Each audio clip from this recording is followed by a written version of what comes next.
به چی دارم فکر می‌کنم؟ به اینکه چطور ممکنه که تو وقتی میری یه لباسی رو می‌خری و نوشته روش دقت نمی‌کنی دوست من.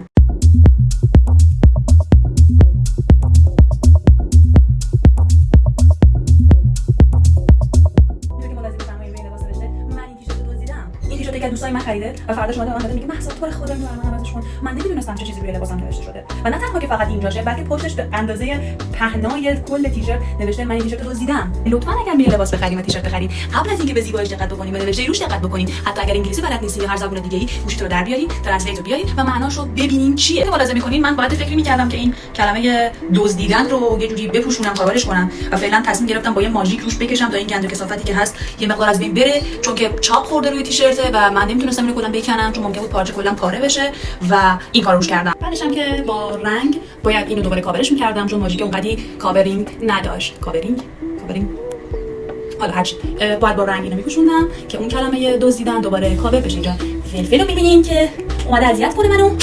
خب بعد از کلی تأمل و تعقل و اندیشیدن های پی در پی بنده من دنبال کلمه مناسب میگشتم.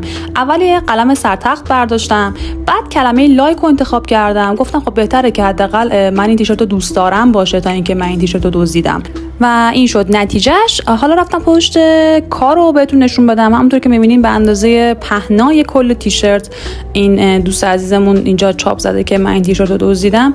گفتم چیکار کنم چیکار نکنم. یه پارچه پیدا کردم علاوه بر پارچه هام که رنگ تیشرت باشه.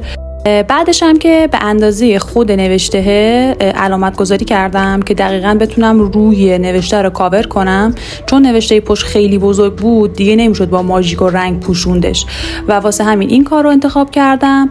اینجا یه مقدار دوباره دارم اندازه‌شو دقیق تر میکنم و بتونم 1 سانت هم اضافه بذارم دورش بهتره، چون برای زیر چرخ و دوختن یه مقدار لازم هستش که اضافی باشه. این نتیجهش اول با دست دوختم دورشو، بعد با چرخ خیاطی. همیشه این کارو بکنین شما هم اگر میخواین یه تیکه پارچه یا یه چیزی روی یه کار یه لباس دیگه بدوزین، اول با دست بدوزین که قشنگ فیکس بشه رو اون در واقع هدفتون رو موضعی که مشخص کردیم، بعد با چرخ خیاطی. خب این شد نتیجه کار. جلوی کار بود که با ماژیک کشیدیم و با رنگ نقاشیش کردیم. پشت کار هم دوباره یه تیکه دوزی کردیم روی اون تیکه کلمه لایک نوشتم که دقیقاً با جلوش مچ بشه. اینجا سخن پایانی رو دارم بهتون میزنم، خوب گوش بدین تا برنامه دیگر. خدافظ. چون وقتی یک لباسی رو تهیه می‌کنین و می‌خرین و می‌پوشین باید نسبت به خود لباس و نوشته لباستون یک کانکشنی داشته باشین، یک ارقی داشته باشین، یک ارتباطی داشته باشین. و وقتی یک تیشرت می‌خرین که روش نوشته من اینو دزدیدم، اوکی تو دزدیدیش، ولی من اینجا مجبور نیستم درستش بکنم.